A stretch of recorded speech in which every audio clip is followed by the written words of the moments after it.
और दोस्तों एक बार फिर से स्वागत है आपका द कैरियर्स अकेडमी मुरैना में। आज के हम करंट अफेयर के प्रश्नों पर चर्चा करते हैं। देखते हैं पहला प्रश्न है इसमें। हाल ही में वर्ष 2020 से 21 में भारत को पाम ऑयल निर्यातक सबसे बड़ा देश कौन बना है? तो ऑप्शन है मॉरिशस, इंडोनेशिया, ईरान, चीन। तो जो भारत को पाम ऑयल निर्यातक का जो सबसे बड़ा देश बना है, इसका जो सही आंसर ये है इंडोनेशिया। तो इंडोनेशिया भी हाल ही में भारत को पाम ऑयल निर्यातक करने वाला सबसे देश बड़ा बन गया है। तो इससे पहले कौन था?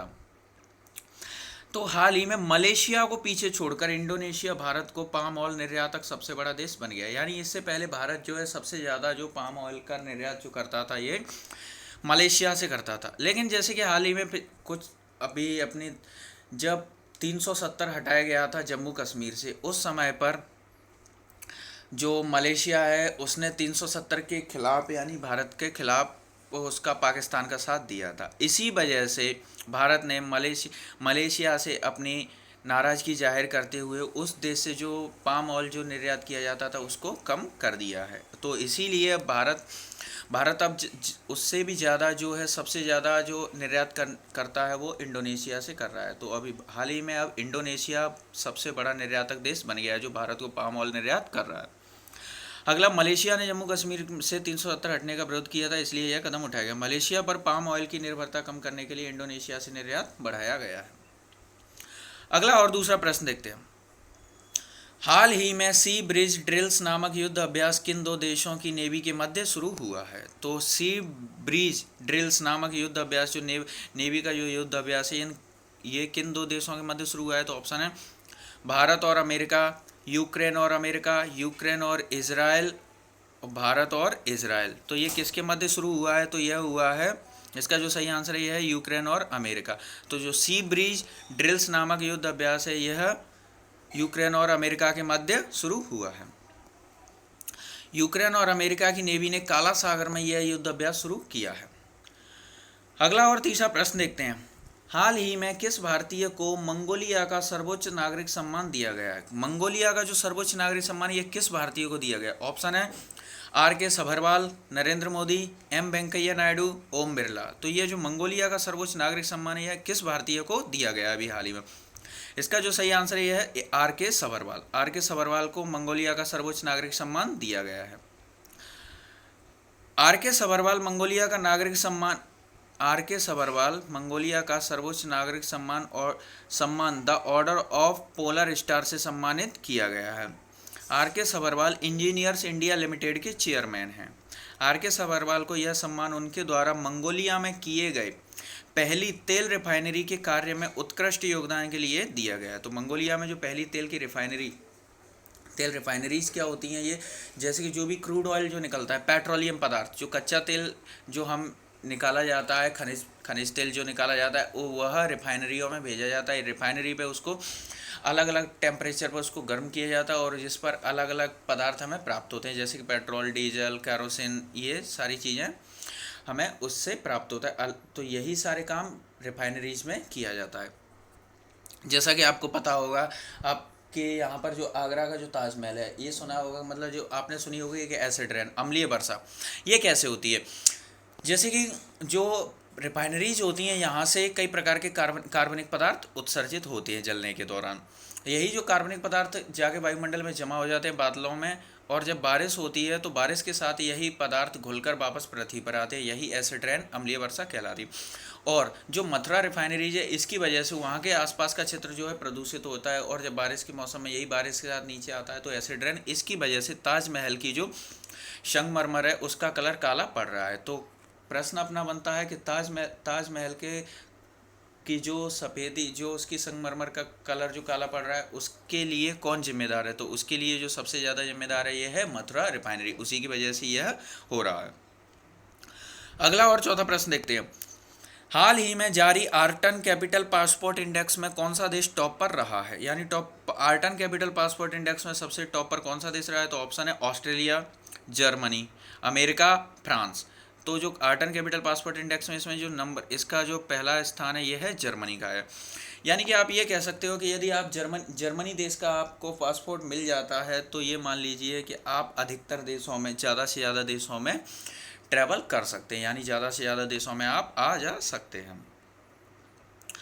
अगला और पांचवा प्रश्न, हाल ही में भारत के 10वें प्रधानमंत्री पीवी नरसिम्हा राव की 100वीं जयंती किस दिन मनाई गई है? तो जो भारत के 10वें प्रधानमंत्री पीवी नरसिम्हा राव 1991 में ये बने थे, तो इनकी जो 100वीं जयंती किस दिन मनाई गई? ऑप्शन है 27 जून, 28 जून, 29 जून और 30 जून। तो इसका जो सही आंसर ये है 28 जून। 28 जून को पीवी नरसिम्हा राव की जयंती मनाई गई है। पीवी नरसिम्हा राव का पूरा नाम है पामुलापर्ति वेंकट नरसिम्हा राव। पीवी नरसिम्हा राव का कार्यकाल 1991 से 1996 तक रहा। इन्हें तत्कालीन प्रधानमंत्री राजीव गांधी की मृत्यु के पश्चात बनाया गया। उस समय भारत के पूर्व प्रधानमंत्री डॉक्टर मनमोहन सिंह वित्त मंत्री थे। तो जो पीवी नरसिम्हा राव की जो सरकार थी उसमें मनमोहन सिंह वित्त मंत्री थे। डॉक्टर मनमोहन सिंह के द्वारा ही 1991 में एलपीजी अपनाया गया। एलपीजी यानी कि लिबरलाइजेशन, प्राइवेटाइजेशन, ग्लोबलाइजेशन, हिंदी में कहते हैं इसे निजीकरण, वैश्वीकरण और उदारीकरण को अपनाया गया था। जिस समय भारत में एक मंदी का दौर था उस समय यह प्रक्रिया अपनाई गई थी। जो डॉक्टर मनमोहन सिंह हैं यह आरबीआई के गवर्नर भी रह चुके हैं 1985 के आसपास। और आपने चैनल को अभी तक सब्सक्राइब नहीं किया, चैनल को सब्सक्राइब करें, लाइक करें, शेयर एंड अगला और छठवां प्रश्न देखते हैं। हाल ही में टोक्यो ओलंपिक खेलों के लिए क्वालिफाई करने वाले भारत के पहले तैराक कौन बन गए हैं? तो टोक्यो ओलंपिक जो होने वाले हैं 2020, जो 2021 में होने वाले हैं, टोक्यो जापान की राजधानी है, यहाँ पर क्वालिफाई करने वाले भारत के पहले तैराक कौन बन गए स्विमर? तो ऑप्शन है अंकित शर्मा, साजन प्रकाश, मनोज वर्मा, इनमें से कोई नहीं। तो इसका जो सही आंसर है ये है साजन प्रकाश। जो साजन प्रकाश हैं ये भारत के पहले तैराक बन गए हैं जिन्होंने ओलंपिक खेलों के लिए क्वालिफाई किया है। साजन प्रकाश हैं ये केरल के इडुक्की शहर से बिलोंग करते हैं। साजन प्रकाश केरल के इडुक्की से बिलोंग करते हैं और राष्ट्रीय खेलों में 2015 में इन्होंने 6 गोल्ड और 3 सिल्वर मेडल जीतकर इतिहास बना चुके हैं यह भारत में। तो ये भारत के पहले ओलंपिक खेलों के लिए क्वालिफाई करने वाले भारत के पहले तैराक बन गए हैं साजन प्रकाश। अगला और 7वां प्रश्न देखते हैं। हाल ही में दुनिया के सबसे कम उम्र के शतरंज ग्रैंड मास्टर कौन बने? जो शतरंज के जो ग्रैंड मास्टर हैं ये दुनिया के सबसे कम उम्र के कौन बन गए? ऑप्शन है विश्वनाथन आनंद, अभिमन्यु मिश्रा, अभिजीत बनर्जी, इनमें से कोई नहीं। तो ये कौन बने हैं? इसका जो सही आंसर ये है अभिमन्यु मिश्रा। अभिमन्यु मिश्रा सबसे कम उम्र के शतरंज ग्रैंड मास्टर बन गए हैं। अभिमन्यु मिश्रा जो हैं ये तमिलनाडु से बिलोंग करते हैं। यह भारतीय मूल के अमेरिकी खिलाड़ी हैं, यानी कि तमिलनाडु से बिलोंग करते हैं लेकिन वर्तमान में यह अमेरिकी नागरिक हैं जो भारतीय मूल के हैं। अभिमन्यु की उम्र मात्र 12 साल 4 महीने और 25 दिन है। तो 12 साल 4 महीने 25 दिन में इन्होंने यह खिताब हासिल किया है। दुनिया के सबसे कम उम्र के शतरंज यानी चेस ग्रैंड मास्टर बन गए हैं। अगला और 8वां प्रश्न। हाल ही में व्हाट्सएप ने किसे भारत में भुगतान प्रमुख नियुक्त किया है? व्हाट्सएप ने भारत में भुगतान प्रमुख किसे नियुक्त किया है? इसका जो सही आंसर ऑप्शन है मनीष महात्मे, मनीष चंद्र, एनके सिंह, इनमें से कोई नहीं। तो इसका जो सही आंसर है यह है मनीष महात्मे। तो मनीष महात्मे को व्हाट्सएप ने भारत में भुगतान प्रमुख नियुक्त किया। ये क्या चीज़ होती है? जैसे कि आपने देखा आज की डेट में हर किसी को ऑनलाइन पेमेंट के लिए एक प्लेटफॉर्म दिया जा रहा है।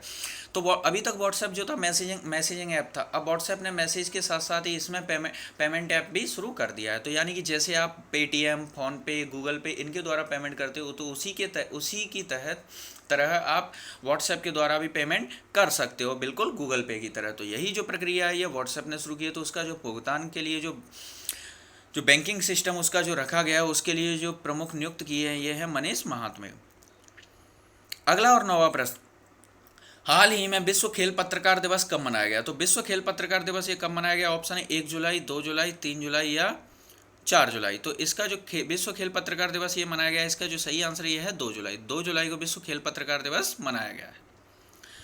अगला और 10वां प्रश्न देखते हैं। हाल ही में कुवेम्पु पुरस्कार किस कवि को मिला है? तो कुवेम्पु पुरस्कार जो है यह किस कवि को प्रदान किया गया है? तो इसके जो सही ऑप्शन है रवीश कुमार, राजेंद्र किशोर पांडा, सुमित्रा नंदन पंत, इनमें से कोई नहीं। तो जो कुवेम्पु पुरस्कार यह किसको मिला है? तो यह इसका जो सही आंसर यह है राजेंद्र किशोर पांडा। तो कुवेम्पु पुरस्कार राजेंद्र किशोर पांडा को अभी हाल ही में दिया गया है। और आपको ये वीडियो पसंद आया तो वीडियो को लाइक करें, शेयर करें एंड सब्सक्राइब करें।